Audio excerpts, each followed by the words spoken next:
Tumakbo ka na. Hindi kasi nakusasyan! Gusto ko sabihin lahat sa'yo, pero naduwag ako. Diyan naman kayo magaling eh, sa pagiging duwag. Ay, tinakasan nyo nga yung nanay ko eh. Pagkatapos din yung babuyin. Sige, Eman! Sige, Eman, kung yan lang ang magagawa ko para patawarin mo ako.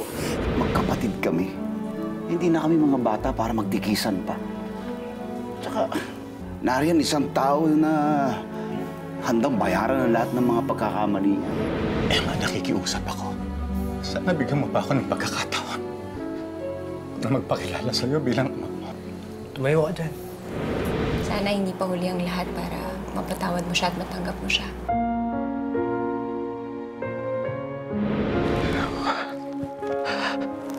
Pagkabibita sa nanay mo, ha?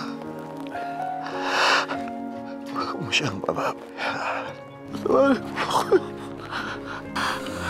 Tatay.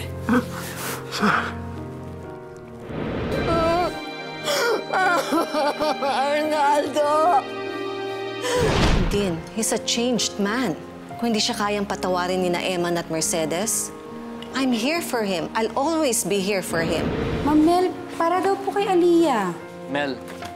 Mel! Umalis na kayo! Give me one more chance. Gusto ko lang naman makita ang apo ko, Iha. Pasensya na ho kayo, hindi ko po kayo mapagbibigyan. Baka kasi gamitin pa kayo nito ni Dean na nakawin ulit yung anak ko. Mahal mo siya? Mahal na mahal ko nga siya eh.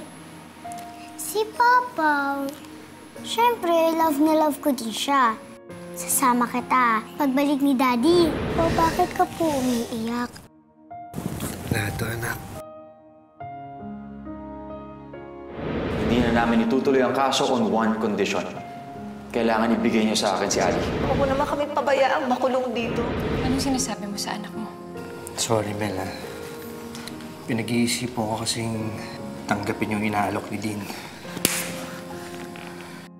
Emma, nangako ka, di ba? Nangako ka na hindi mo ibibigay si Mundin kay Dean kahit anong mangyari, di ba? Mel, hindi mo naman kasi nakita sila nanay eh.